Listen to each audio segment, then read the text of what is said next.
నమస్తే, నేను మీ కుప్ప పద్మిని. ఇన్నాళ్ళు మీ సపోర్ట్ ని నాకు అందిస్తూ, మీ ప్రేమని నాకు అందిస్తున్న ప్రతి ఒక్కరికి కృతజ్ఞతలు. ఇప్పుడు చూడబోతున్న ఈ వీడియో కూడా ఖచ్చితంగా మీకు ఉపయోగపడుతుంది.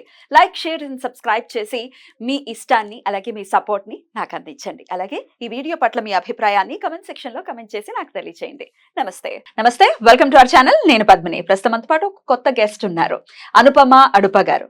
ఆవిడ ఒక astrologer, tarot card reader and crystal healer. మరి మాట్లాడదామా? అనుపమ గారు నమస్తే అండి. నమస్తే పద్మిని. అనుపమ గారు, ఆస్ట్రాలజికల్ ప్రెడిక్షన్స్ ఇస్తున్నారు గురువు యొక్క ట్రాన్సిట్ చేత. అలాగే టారో కార్డ్ రీడింగ్ ప్రకారం కూడా ద్వాదశ రాశులకి ఎలాంటి ఫలితాలు వస్తున్నాయి అనేది చెప్తూ ఉన్నారు. ఆల్రెడీ సింహరాశి వరకు మాట్లాడుకున్నాము. మరి కన్యా రాశికి ఎలా ఉండబోతోందండి ఈ సంవత్సర కాలం పాటు? కన్యా రాశి వాళ్ళకి చతుర్థాధిపతి, సప్తమాధిపతి అయిన గురువు గారు భాగ్యంలో ట్రాన్సిట్ అవ్వడం one of the beautiful transits కన్యా రాశి వాళ్ళకి. కన్యా రాశి వాళ్ళు ఎవరైనా చూస్తుంటే గనక హ్యాపీ ఫీల్ అవ్వాలి. బికాస్ ఆల్రెడీ వాళ్ళకి కేతు సంచారం జరగడము, చంద్రుడి పైన లగ్నం పైన జరగడము, మానసిక క్షోభ, తల్లిగారికి సంబంధించి హెల్త్ ఇష్యూస్ రావడము, ఇలాంటివన్నీ చూస్తూ వచ్చారు వాళ్ళు. ఆల్మోస్ట్ అక్టోబర్ నుంచి ఇది ఒక జరుగుతున్న సిచ్యువేషన్ అన్నమాట. సో ఇప్పుడు గురువు గారు భాగ్యంలోకి రావడం ఏంటి అంటే, 7th lord in the 9th house రావడము అంటే పెళ్ళి ఎవరికైనా అవ్వట్లేదు, చాలా సంబంధాలు చూస్తున్నాము, ఏది ఫిక్స్ అవ్వట్లేదు, మాకు నచ్చినట్టు కనబడట్లేదు అని అనుకునే వాళ్ళకి ఇది ఒక శుభవార్త అన్నమాట. వీళ్ళకి తొందరలో మ్యారేజ్ అయ్యే పాసిబిలిటీస్ కూడా ఉన్నాయి. పిల్లలు పుట్టట్లేదు అని అనుకున్న వాళ్ళకి కూడా ఇది ఒక మంచి అవకాశం పిల్లలు పుట్టడానికి. ఎందుకంటే భాగ్యంలో నుంచి గురువు గారు పంచమంలోని కూడా ఉన్న మకర రాశిని కూడా చూస్తారు కాబట్టి భాగ్యం నుంచి నవమ దృష్టి పంచమం పైన పడుతుంది కాబట్టి డైరెక్ట్ బ్లెస్సింగ్స్ అన్నమాట. ఇంకా గురువు యొక్క బ్లెస్సింగ్స్, ఆయన పుత్రకారకుడు కూడా అని అంటూ ఉంటాం కదా మనకి, ధనకారకుడు కాకుండా.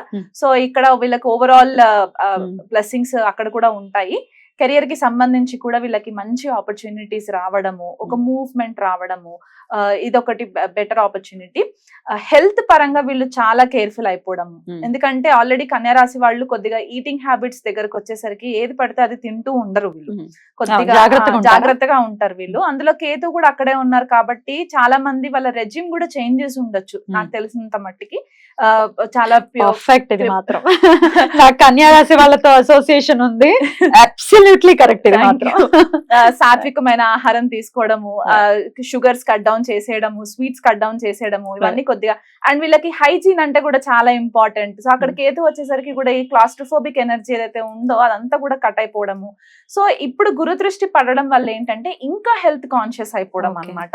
వీళ్ళు ఒకవేళ వాళ్ళకి న్యూట్రిషన్ కి సంబంధించి ఏదైనా వీడియోస్ చేయాలనుకున్నా కూడా they can become a good teacher. వేరే వాళ్ళకి గైడ్ చేయడానికి కూడా వీళ్ళకి ఒక మంచి ఆపర్చునిటీ లాగా అనుకోవచ్చు. కొత్త కొత్త సబ్జెక్ట్స్ నేర్చుకోవడానికి కెరియర్ కి సంబంధించి, జస్ట్ లైక్ మనం మిథున రాశి వాళ్ళకి ఎట్లాగైతే చెప్పుకున్నామో, కన్యా రాశి వాళ్ళకి కూడా ఇంచుమించు ఇక్కడ అదే అన్నమాట. ఏంటంటే కొత్త సబ్జెక్ట్స్ నేర్చుకోవడము, కెరియర్ కి సంబంధించి న్యూ లెర్నింగ్ స్కిల్స్, ఏఐ అవ్వచ్చు, పైథాన్ అవ్వచ్చు, లేకపోతే ఇక్కడ మెడిసిన్ కి సంబంధించి ఒక సబ్జెక్ట్ పై నుంచి ఇంకొక సబ్జెక్ట్ పైన రీసెర్చ్ చేయడము, ఇలాంటివన్నీ కూడా చేయడానికి వీళ్ళకి మంచి ఆపర్చునిటీ. హయ్యర్ లెర్నింగ్ వీళ్ళకి చాలా బాగుంటుంది. పెళ్ళయిన తర్వాత వచ్చే భార్య కానీ భర్త వల్ల కానీ వీళ్ళకి ఒక లక్ ఫేవర్ అవ్వడము, ఎందుకంటే సప్తమాధిపతి భాగ్యంలో ట్రాన్సిట్ అవ్వడము, లక్ ఫేవర్ అవ్వడము. గృహానికి సంబంధించి చతుర్థాధిపతి కూడా కాబట్టి గృహానికి సంబంధించి ఇది వరకు ఏదైనా ఇల్లు కట్టుకోవాలనుకున్న వాళ్ళు, ల్యాండ్ కొనుక్కోవాలనుకున్న, ప్రాపర్టీ అసెట్స్ చేసుకోవాలనుకున్న వాళ్ళకి ఏదైనా స్టాగ్నెంట్ లాగా అనిపించింది అంటే గనక గురువు గారి యొక్క బ్లెస్సింగ్స్ వల్ల అది కూడా పాసిబిలిటీ జరుగుతుంది అనమాట. సో వీళ్ళకి ఓవరాల్ గా చెప్పుకోవాలి అంటే అంత శుభమే వీళ్ళకి. చెప్పాలి అంటే పిల్లలకి సంబంధించి, కెరియర్ కి సంబంధించి అన్ని బాగున్నాయి. అయినప్పటికీ జాగ్రత్తలు తీసుకోవాల్సిన అంశం అంటూ ఏమీ లేదా? జాగ్రత్తలు అంటే ఇంకా వాళ్ళు బేసికల్ గా ఏంటి అంటే కొద్దిపాటిగా వాళ్ళు ఏదైనా డీలింగ్స్, ల్యాండ్ డీలింగ్స్ ఇట్లాంటివి ఏదైనా చేయడం, కొద్దిగా వాళ్ళు కేర్ఫుల్ గా ఉండి చేసుకోవడము. పార్ట్నర్షిప్స్ నేను ఎప్పుడు చెప్తూ ఉంటాను, పార్ట్నర్షిప్స్ ఏంటి అంటే అవతల వాళ్ళ యొక్క చార్ట్స్ కరెక్ట్ గా అనలైజ్ చేసుకొని పార్ట్నర్షిప్ కి వీళ్ళు తగ్గుతుందా లేదా అనేది చూసుకొని వాళ్ళు ముందుకు ప్రొసీడ్ అవ్వడము, ఇలాంటివి చేసుకోవడము. లెర్నింగ్ అండి వీళ్ళకి మెయిన్ థింగ్. లెర్నింగ్ నేర్చుకుంటే వీళ్ళకి అంత బాగుంటుంది. అది నేర్చుకోవడం అంటే ఇప్పుడు ఇంట్లో హౌస్ వైఫ్స్ ఉంటారు, గృహిణీలు ఉంటారు,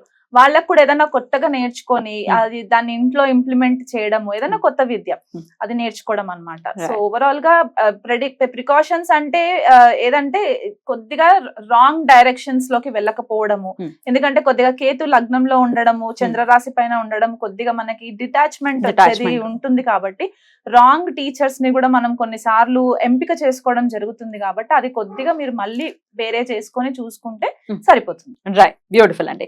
మరొక్కసారి ఈ రాంగ్ డైరెక్షన్ లోకి వెళ్లకుండా ఉండటం కోసం ఎట్లాంటి పరిహారాలు చేసుకోవాలనేది లాస్ట్ లో చూద్దాం. అంతకన్నా ముందు టారో కార్డ్ రీడింగ్ కూడా ఒక్కసారి కన్యా రాశి వారికి ఈ మే, జూన్, జూలై ఈ 3 నెలలు ఎలాంటి ఫలితాలను ఇవ్వబోతోంది అనేది ఒక్కసారి చూద్దాం.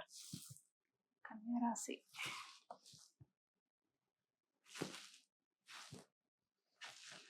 ఓకే, కన్యా రాశి వాళ్ళకి బేసికలీ ఏంటి అంటే మూవ్మెంట్ ఇప్పటి వరకు ఏదైతే స్లో మూవ్మెంట్ ఉందో, ఎందుకంటే ఎర్త్ సైన్ అయిపోతుంది కదా మనకి, సో మనకి వచ్చిన కార్డ్స్ కూడా ఇంచుమించు అట్లాగే వచ్చాయి. సో వీళ్ళకి ఇది వరకు ఏదైతే స్లో మూవింగ్ అనిపించిందో అది మెల్లిమెల్లిగా పుంజుకుంటూ ఉంటుంది అనమాట. ఏవైనా ఫైనాన్షియల్ ఇన్సెక్యూరిటీస్ ఉన్నా, కేతు అక్కడ ఉండడం వల్ల ఫైనాన్షియల్ ఇన్సెక్యూరిటీస్ ఉండడం వల్ల, లేకపోతే స్టెబిలిటీ లేదు అని అనుకున్నప్పుడు ఈ గురుగ్రహం ట్రాన్సిట్, ఈ టారో కార్డ్స్ యొక్క ఎనర్జీస్ ఏవైతే వచ్చాయో దాన్ని బట్టి కూడా వీళ్ళకి ఒక డైరెక్షన్ దొరకడానికి ఛాన్స్, రైట్ వేలో రైట్ గా ఇన్వెస్ట్మెంట్స్ చేయడము, financial security, financial stability, marriage కి సంబంధించి కూడా, మ్యారేజ్ అంటే ఇట్స్ ఎ స్టేబుల్ యూనియన్ కదా, సో లాంగ్ లాస్టింగ్ స్టెబిలిటీ జరగడానికి కూడా వీళ్ళకి మంచి ఆపర్చునిటీ అన్నమాట. కాకపోతే ఒక చిన్న అడ్వైస్ ఏంటి అంటే తొందరపడుతూ డెసిషన్స్ తీసుకోకూడదు, ఎవరైనా గైడెన్స్ తీసుకోవాలి. మీకంటే వయసులో పెద్దవాళ్ళ దగ్గర నుంచి గైడెన్స్ తీసుకొని ముందడుగు వేస్తే మీకు ఫస్ట్ 3 months కూడా చాలా బాగుంటుంది. Beautiful, beautiful. మరి పరిహారాల విషయానికి ఒకసారి వచ్చేస్తే కనుక ఎలాంటి పరిహారాలు చేసుకోవాలి ఈ సంవత్సర కాలం పాటు కూడా గురువు యొక్క అనుగ్రహం పొందడానికి కన్యా రాశి వారు? కన్యా రాశి వాళ్ళకి జనరల్ గా మనకి 12 జ్యోతిర్లింగాలలో మనకి జోడియాక్ సైన్స్ చూసుకుంటే 12 రాశులకి 12 జ్యోతిర్లింగాలు మనం మాట్లాడుకుంటే గనక కన్యా రాశి వచ్చేసి శ్రీశైలం అన్నమాట. సో శ్రీశైలం విజిట్ చేయడం చాలా మంచిది ఈ ట్రాన్సిట్ లో, ఎందుకంటే సప్తమాధిపతి భాగ్యంలో ట్రాన్సిట్, భాగ్యం నుంచి కేతు పైన దృష్టి పడుతుంది కాబట్టి మీరు అక్కడ శ్రీశైలం కి వెళ్ళి ఒకసారి మల్లికార్జున స్వామి అనుగ్రహం పొందేసి వచ్చిన తర్వాత మీకు అన్ని ఫలితాలే ఉంటాయి. అది కాకుండా విఘ్నాలు తొలగకుండా, ఎందుకంటే నైసర్గిక కాలపురుష కుండలిలో కన్యా రాశి ప్రారబ్ధ కర్మ రిప్రజెంట్ చేస్తుంది కాబట్టి 6th house కాబట్టి మీకు లోన్స్, లిటిగేషన్స్, డిసీజెస్ ఇట్లాంటివి ఏమి రాకుండా ఉండడానికి, విఘ్నాలు రాకుండా ఉండడానికి గణపతి ఆరాధన చేసుకోవడం చాలా మంచిది. దాంతో పాటు చెప్పినట్టుగా విష్ణు సహస్రనామం చేసుకోవడము, దత్తపారాయణం చదువుకోవడం చాలా బెనిఫిట్ ఉంది. రైట్ అండి, చాలా బ్యూటిఫుల్ గా ప్రెడిక్షన్స్ ని తెలియజేశారు అటు అస్ట్రాలాజికల్ గా అలాగే టారో కార్డ్ రీడింగ్ ప్రకారం కూడా. సో చెప్పినటువంటి విషయాల్లో జాగ్రత్తలు తీసుకుంటూ పరిహారాలు కూడా పాటించుకుంటూ, శ్రీశైలం అంటే అద్భుతమైనటువంటి క్షేత్రం కాబట్టి ఖచ్చితంగా అక్కడికి సంవత్సరంలో ఎప్పుడైనా ఒక్కసారి వెళ్తే సరిపోతుందా, లేకపోతే ఫ్రీక్వెంట్ విజిట్స్? సంవత్సరంలో ఒక్కసారి వెళ్ళినా సరిపోతుంది. అంటే చెప్పే రెమెడీస్ ఏంటి అంటే అవతల విజిట్ అవ్వండి. అద్భుతం, చాలా అద్భుతమైనటువంటి రెమెడీస్ తో పాటు ప్రిడిక్షన్స్ ని కూడా తెలియజేశారు. కృతజ్ఞతలండి. ఇక నెక్స్ట్ ఎపిసోడ్ లో తులారాశి గురించి తెలుసుకుందాం. నమస్కారం. నమస్తే అండి.